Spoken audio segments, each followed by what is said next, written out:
soldiers brought the virus home from the Western Front. It soon infected large portions of the Soviet population, then spread to other Eastern Bloc countries. Within a few years, the Communist Party leadership feared it would destroy the socialist fatherland from within, but it was not a biological disease that threatened communism. Soviet Premier Joseph Stalin and his commissars called it an amoral infection in the minds of Soviet youth. It was American primitivism, capitalist cultural imperialism, and bourgeois cosmopolitanism. But it was really American renegade culture. In 1946, soon after Stalin's chief aide, Andrei Zhdanov, warned that jazz would poison the consciousness of the masses, the Central Committee of the Communist Party ordered all state orchestras to stop playing the music. Also banned were saxophones, wah-wah trumpet mutes, the plucking of bass strings, the deliberate lowering of tones to create blue notes, and the playing of drums with too much rhythm. Brigades of music patrols monitored theaters and dance halls to ensure that nothing jazzy was being played.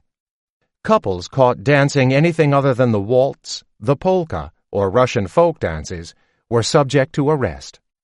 Members of jazz bands were rounded up and sent to Siberian prisons or exiled to remote cities where they were supposed to undergo rehabilitation. Soviet authorities were right to fear jazz, but they could not stop it. Bootleg recordings were sold by the millions on the black market. Stiliaga, or style hunters, appeared on the streets of all the major cities in the Soviet Union, wearing zoot suits and ducktails, if they were male, or tight dresses stretched tightly over their figures to the point of indecency, according to one state-run Soviet newspaper, and bouffant hairdos, if they were female.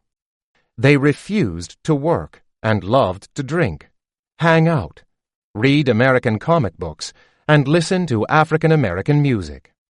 With little access to American-made products, the Stiliaga were forced to recreate them on their own. To make them flashy, multicolored ties, they literally painted over their drab, state-issued ties, or affixed to them American cigarette packages. Because there were no hairstylists behind the Iron Curtain who could or would give them the look of their American idols, the style hunters used heated metal rods on one another's hair. Because of this, many sported not only fashionable ducktails, but also burns on their necks. Instead of American chewing gum, many chewed paraffin wax. They smuggled as many of the real sounds of renegade America as they could, but were forced to copy them in an ingenious way. A jazz-loving Soviet medical student discovered that he could inscribe sound grooves on the surface of X-ray plates and invented a machine that allowed him to produce low-quality but sufficient copies of music recordings. From there, the Stiliaga used the technique to take over the black market in American music. Swing and boogie-woogie were early favorites, then bebop and rhythm and blues. Every nation of the Eastern Bloc had its own Stiliaga. In Poland, they were the bikiniarze. In Hungary, they were the jampek. And in Czechoslovakia, pesek overran the streets. When the police in these countries didn't arrest the renegades, they gave them impromptu street haircuts or slashed their clothes. In East Germany, which had been granted to the USSR by the US and Great Britain as part of the Soviet sphere of influence at the close of the war, so-called hot clubs for jazz sprang up in several cities in 1945 and 1946. According to historian Uta Poiger, these clubs were notorious for jam sessions where musicians improvised and played long solos while the audience danced and clapped. The popularity of jazz, especially the styles conducive to dancing, were seen by East German authorities as nothing less than the leading edge of American imperialism. The East German newspaper, Neues Deutschland, charged the United States with dumping a mudslide of boogie-woogie on communist youth. And in 1950, One East German culture official, Kurt Hager, saw the ultimate symbol of American conquest in the bouffant rockabilly hairstyle of East German youth who emulated Hollywood movie stars. The hair is styled in such a manner that it rises from the back of the neck like the mushroom cloud of an atomic bomb. That same year, another East German official declared that by resisting jazz, his countrymen were defending their national cultural tradition against both American imperialist ideologies and barbarization by the boogie-woogie culture. Also in 1950, East German authorities disbanded informal jazz bands, barred jazz from East German radio, and confiscated jazz records at border crossings. As an alternative, East German youth agencies offered lessons for dancing in a civilized fashion, which meant no excessive movements of the hips, arms, or legs. In the 1950s, Halbstarke, young aggressive males influenced by American popular culture, were accused of subverting the discipline of the communist state. During the trial of Werner Gladau and his gang, which had conducted a spree of armed robberies across East Germany, communist authorities blamed American cultural influences for creating the criminals. One East German newspaper argued that Gladau was shaped by the sluttish kitchen of American gangster movies or crime stories, of murder and other sensational trials, to whose influence he succumbed. Communist authorities accused Tango Junglinge, tango boys, and other young males wearing American-style clothing of waging provocations that led to a massive popular uprising against the communist regime in June 1953.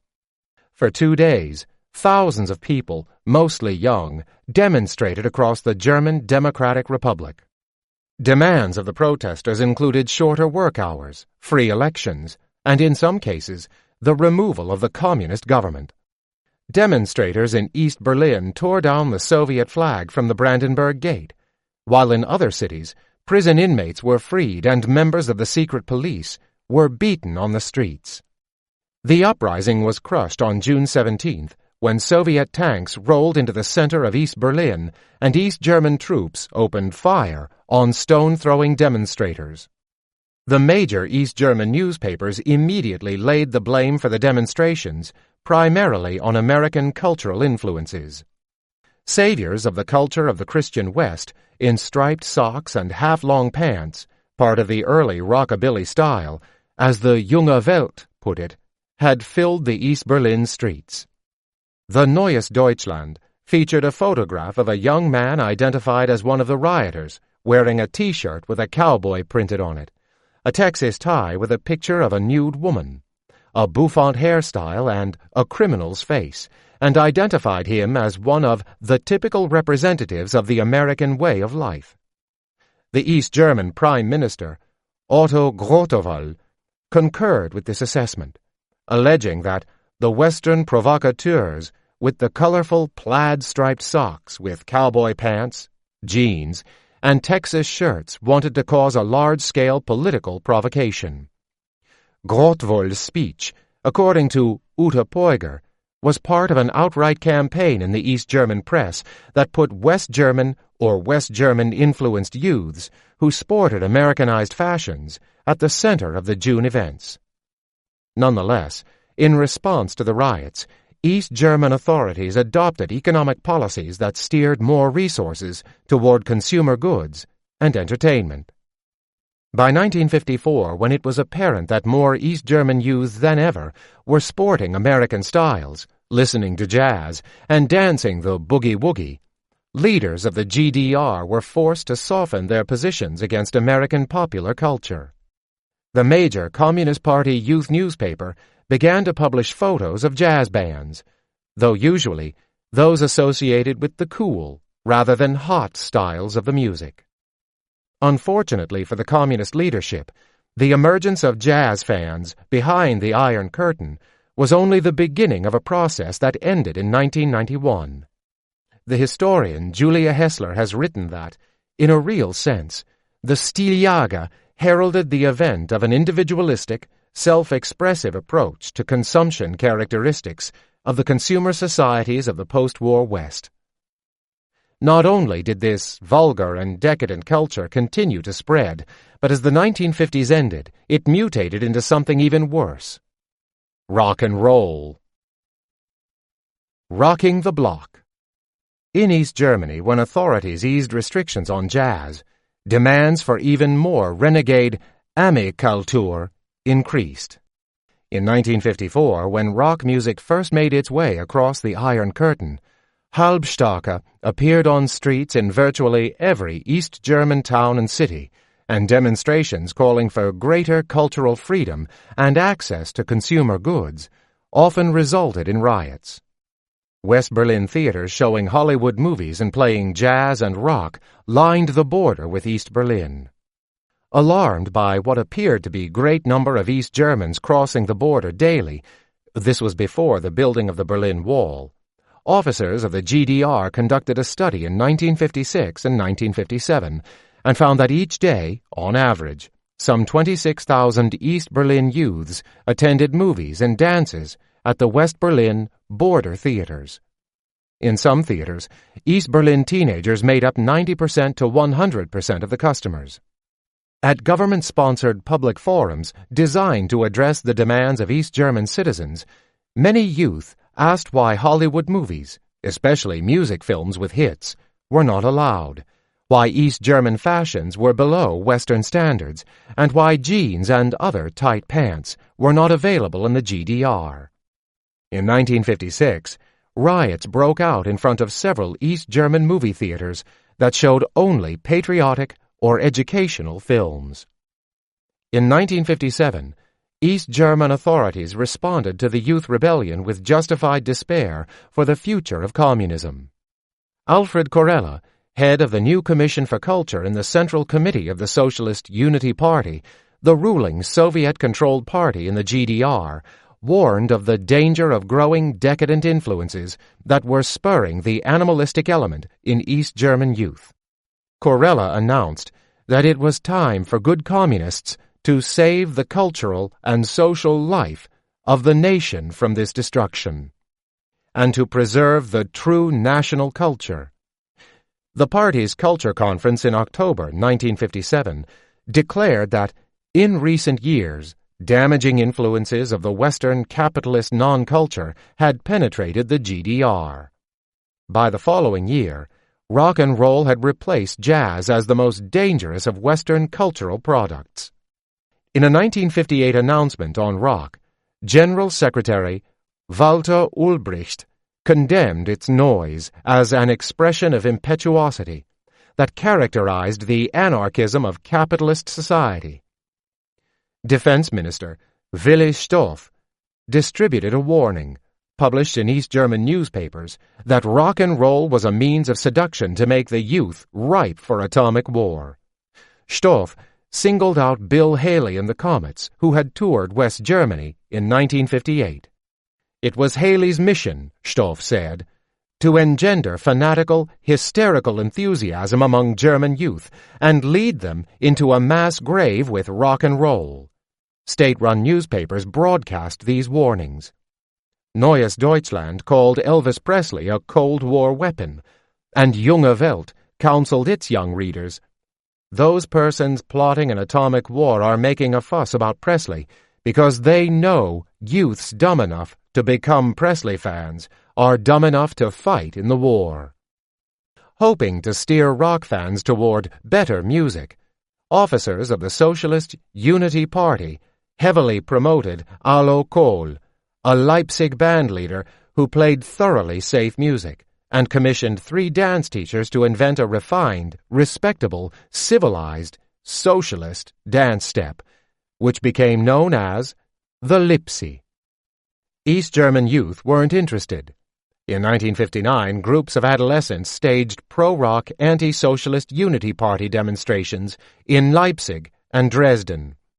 They marched through the streets shouting, "We want no Lipsy and want no Allo Kohl. Instead, we want Elvis Presley and rock and roll." In Leipzig, one member of the Elvis Presley Hound Dogs shouted, "Live long Walter Ulbricht and the Eastern Zone," East Germany, to which the rest of the marchers answered, "Phooey, phooey, phooey," the German equivalent of booing, and chanted, "Long live Elvis Presley." That year, internal reports on juvenile delinquency listed groups of Presley admirers in at least 13 East German municipalities. Arrests of the pro-rock demonstrators and leaders of the Presley gangs, as well as the formation of a special police force to monitor state-run youth functions so that no impromptu dancing took place, and to extinguish the remainders of the capitalist way of life among adolescents, did not stop the rebellion. A 1959 report to the Secretariat of the Central Committee of the Socialist Unity Party showed that rock and roll protests, illegal trips to West Germany, acts of outrageous instigation against the GDR leadership and youth crime had all increased rapidly. The report concluded that most of the youth in these incidents were rock and roll admirers. The following year, the Department for Youth Affairs of the Central Committee reported that, despite an overall drop in crime, juvenile delinquency was 61.4% higher in 1959 than in 1950. The reason for this, the department asserted, was that Americans and West Germans had increased their efforts to bring the youth of the GDR under their influence. Among their means of seduction were music, comic books, and fashion. And so, when East German authorities built the Berlin Wall in 1961, they did so not only to keep East Germans in, but also to keep American cultural products out, with what they called the Anti-Fascist Protection Dam. Despite the corrosive effects of American popular culture on communist regimes, U.S. authorities refused for many years to promote it in the Eastern Bloc.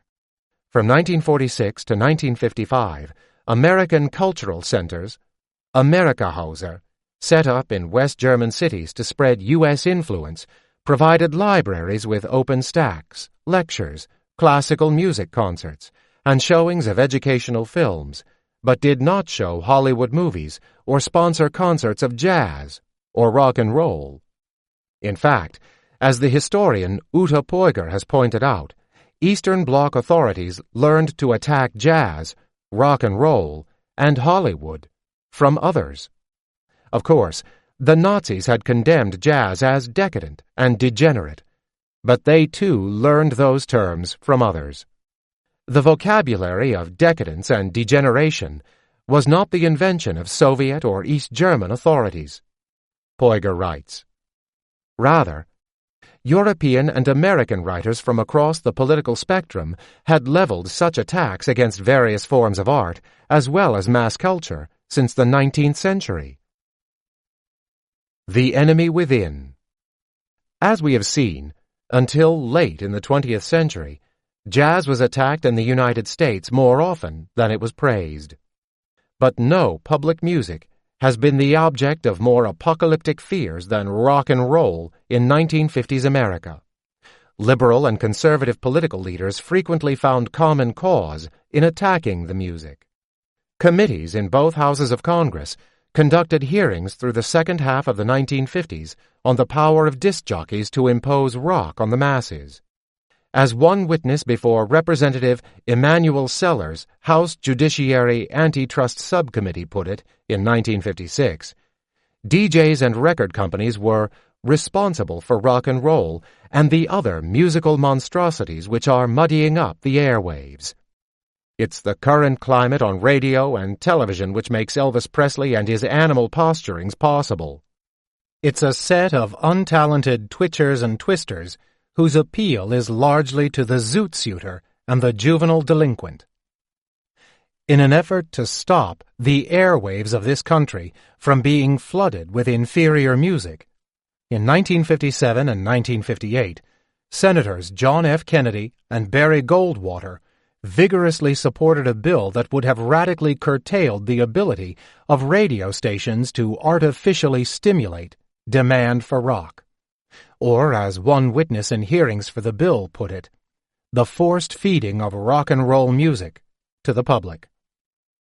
One witness in hearings on the bill, a professor of music at Brown University, told the sympathetic senators that we owe it to our culture and our families to limit the consumption of cheap and questionable music on the air and at least provide light music of the best grade at our disposal. Several members of a House subcommittee investigating rock and roll in 1959 declared their intentions to save the public from the horrible things being played on the radio. The chairman of the subcommittee, Orrin Harris of Arkansas, asserted that when this type of music, if you call it music, that is anything but wholesome, is forced onto them at that age, I think it is the worst possible service that the medium could be used for. Several cities banned rock performances, including Washington, D.C., Boston, Baltimore, Hartford, Atlanta, Houston, Jersey City, Newark, Cleveland, Santa Cruz, San Antonio, Burbank, New Haven, and New Britain. In Tennessee, a judge ordered a local radio station to replace its new rock format with its older playlist of classical music. Police in San Diego and Florida forced Elvis Presley to sing without moving while on stage.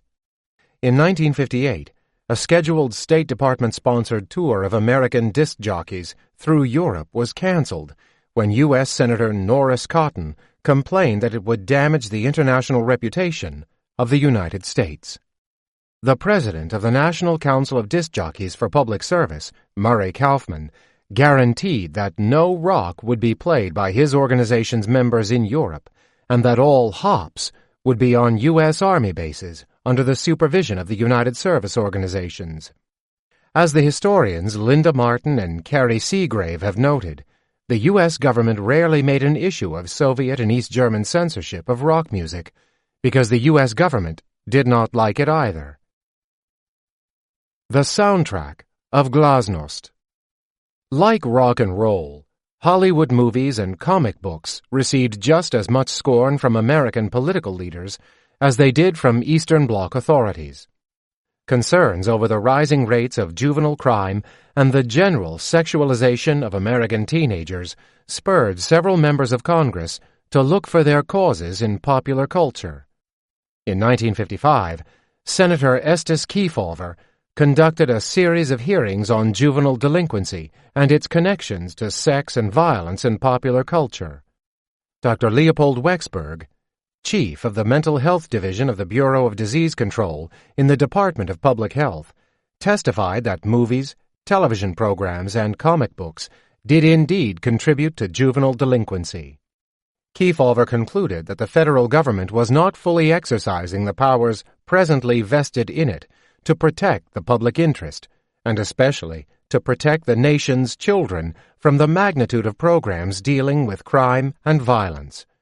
FBI Director J. Edgar Hoover vowed to suppress trash mills which spew out celluloid poison, destroying the impressionable mind of youth. In the Eastern Bloc, the introduction of reel-to-reel tape recorders in the 1960s helped create a vast underground culture of fans of rock, rhythm and blues, and later disco and hip-hop. In 1968, the newspaper Sovetskaya Rossiya warned, "The epidemic of bawdy and vulgar songs copied from tape recorders is spreading faster than a flu virus." By far, the biggest dance during Khrushchev's era was the twist, which had been introduced in the United States by the black rocker, Chubby Checker. In Czechoslovakia alone, there were an estimated 200 twist ensembles that performed the dance in underground theaters. Increasingly, however, Soviet Bloc youth listened to native musicians who made the music their own.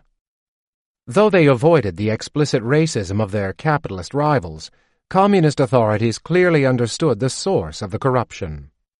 A Bulgarian newspaper called Young Rockers, arrogant monkeys, dropped into our midst as if from a foreign zoo. Soviet cultural magazines referred to jazz and rock as mud music, produced by an ape culture.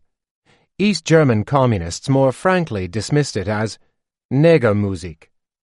But the youth in those countries apparently took the association with African Americans as a compliment. The first rock band in Poland, formed in 1958, was originally named Rhythm and Blues, and subsequently changed its name to the Reds and Blacks. By the 1970s, desire for music frequently turned to hatred for the communist regime.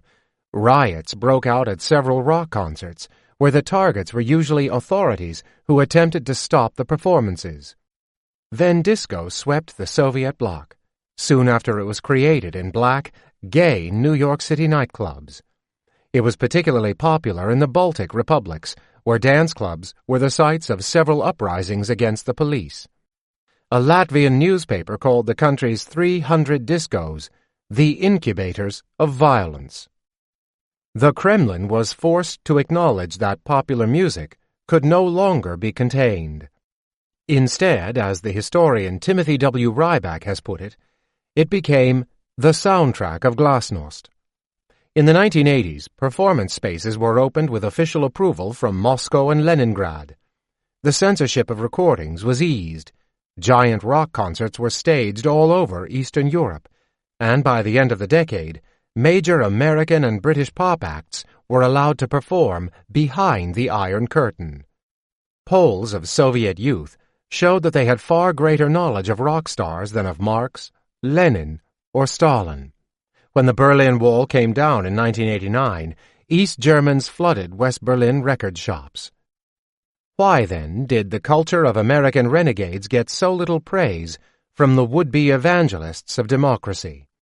If jazz, rock, comic books, and vulgar movies helped bring down communism, why was it not promoted by American political leaders as a beacon of freedom? The answer might be that, by necessity, leaders of all political varieties, from the Founding Fathers to the Communist Commissars, share a devotion to social order and are therefore natural enemies of renegades.